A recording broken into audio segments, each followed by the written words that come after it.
থেকে বিরত থাকতে পেরেছে, আমি আল্লাহ আমার ইবাদত ঘোষণা করতে পেরেছে।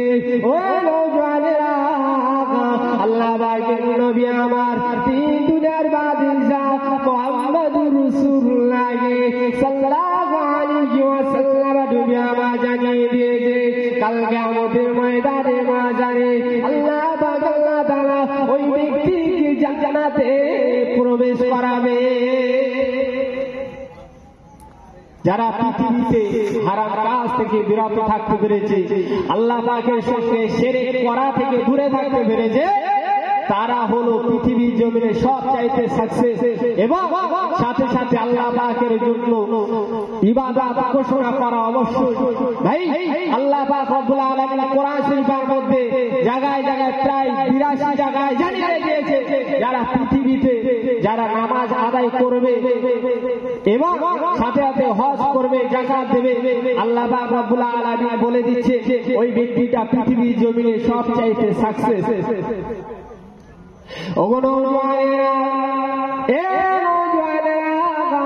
আল্লাহ পাকের নবী মুহাম্মদুর রাসূলুল্লাহ সাল্লাল্লাহু আলাইহি ওয়াসাল্লাম নবী আমার তিন দুনিয়ার বাদশাহ মুহাম্মদুর রাসূলুল্লাহ সাল্লাল্লাহু আলাইহি ওয়াসাল্লাম নবী আমার এক সময় রাস্তা দিয়ে যাচ্ছিলেন, হযরত আবু হুরায়রা রাদিয়াল্লাহু আনহু সেই রাস্তায় শুয়েছিলেন।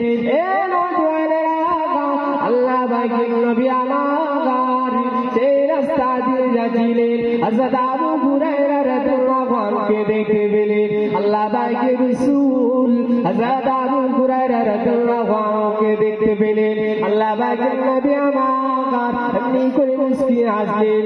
এ নওজওয়ানেরা, আল্লাহ পাকের নবী আমার বুঝতে পারলেন হযরত আবু হুরায়রা রাদিয়াল্লাহু আনহু তিনি তো কয়েকদিন খান না, তিনি তো ক্ষুধার্ত অবস্থায় পৃথিবীর জমিনে পড়ে আছে।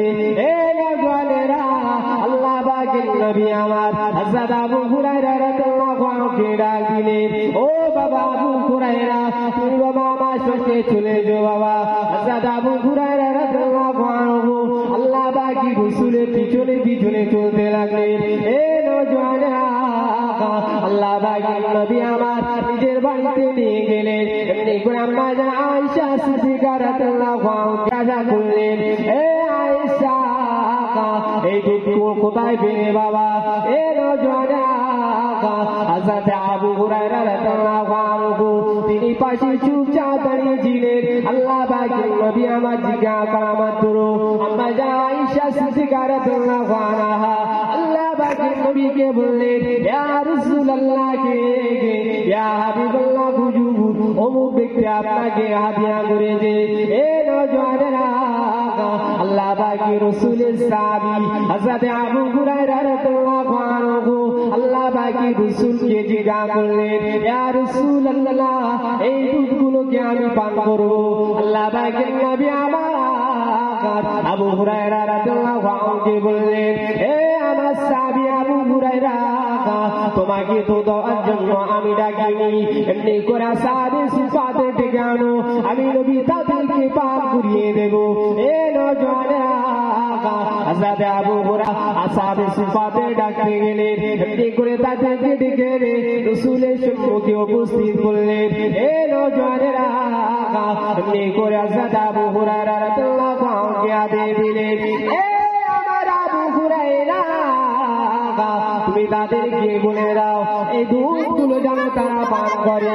হযরত আবু হুরায়রা রাদিয়াল্লাহু আনহু তিনি সেখানে চুপচাপ দাঁড়িয়ে রইলেন, ক্ষুধার্ত অবস্থায় চুপচাপ দাঁড়িয়ে রইলেন। আসহাবে সিফাতকে দেখতে এমনি কোরআন একটা দুধ বাকি হয়ে গেল। এ নওজওয়ানেরা, আল্লাহ পাকের নবী আমার এই দুনিয়ার বাদশাহ মুহাম্মদুর রাসূলুল্লাহ সাল্লাল্লাহু আলাইহি ওয়াসাল্লাম নবী আমার হযরত আবু হুরায়রা রাদিয়াল্লাহু আনহুকে ডাক দিলেন, এ আমার আবু হুরায়রা, এখনো বাবা দুধ পড়ে আছে বাবা, ওই দুধগুলো আমি আর তুমি খেতে পারি? হযরত আবু হুরায়রা রাদিয়াল্লাহু আনহুকে বললেন, ও আমার সাহাবী আবু হুরায়রা, ওই দুধগুলো তুমি খেয়ে নাও। এই করে আবু হুরায়রা রাদিয়াল্লাহু আনহু দুধগুলো খেতে নিগুড়াচ্ছে গিয়েছে। এ নওজওয়ানেরা, হযরত আবু হুরায়রা রাদিয়াল্লাহু আনহু আল্লাহ পাকের নবীকে জানিয়ে দিয়েছিলেন, ইয়া রাসূলুল্লাহ, ইয়া হাবিবাল্লাহ, হুজুর আমি আর বাড়ি না। এ নওজওয়ানেরা অবশিষ্ট দূরগুলো